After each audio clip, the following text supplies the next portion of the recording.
is really the history of the Gita Press. Now, what is the Gita Press? The Gita Press does not publish only Gitas, although it does publish Gitas as well. One of the major things it publishes is a magazine called Kalyan. The whole philosophy behind setting up the press and publishing what it did publish was to make religious literature available cheaply. They had certain ideas about what the country should be, they had certain ideas about how people should be, how Hindus should be, and they had very kind of narrow ideas about what Hinduism was and what the future of the country should be. This process started not at independence, not after independence, but much before that. It started perhaps, the forces that sort of started to set up the Gita Press and perhaps believed in the ideas were already existing in our society. But in the 1920s is when it sort of takes off. There is a gentleman called Goenka and there's another gentleman called Podar. So much of the book, especially the first half of the book, focuses a lot on who these people were, what made them who they were, where did they get the money to be able to do this?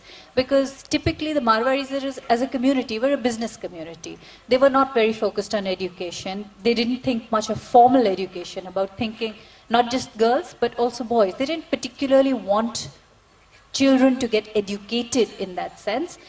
But they did think that setting up a press and making cheap literature available on religion was very important, and they were willing to do this even at a loss. For once, they were not thinking of profit and loss. There are many interesting strains of our history that we discover as we go along.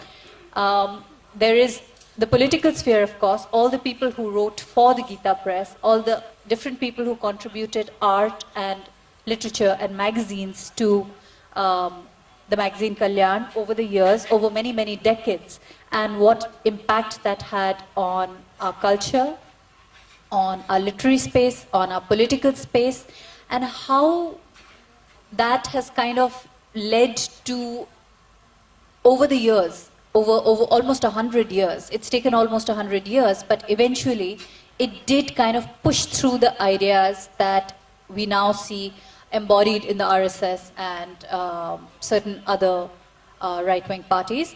I will leave Akshay to tell us more about all these things, but the question that I am most curious about is, what led you to doing a book like this? Why investigate the history of the Gita Press? Okay, thank you, Annie. You know, if you're growing up in North India, especially in Bihar, Uttar Pradesh, there's no way you can escape Gita Press. Every household has some publication. Your grandparents are reading Kalyan. So while so much by Gita Press is available, very little was known about how it started. And every time you ask someone, people had multiple stories about it. Someone said that, it was started by a family. Someone said something. Some people said it came out of the sugarcane farming and sugar industry. The Marwaris, they funded it. So that made me curious. And what was even more intriguing is that some of the best book on Hindi publishing, Hindi public sphere, kind of mention Gita Press in passing, and never kind of dealt with it never dealt it separately.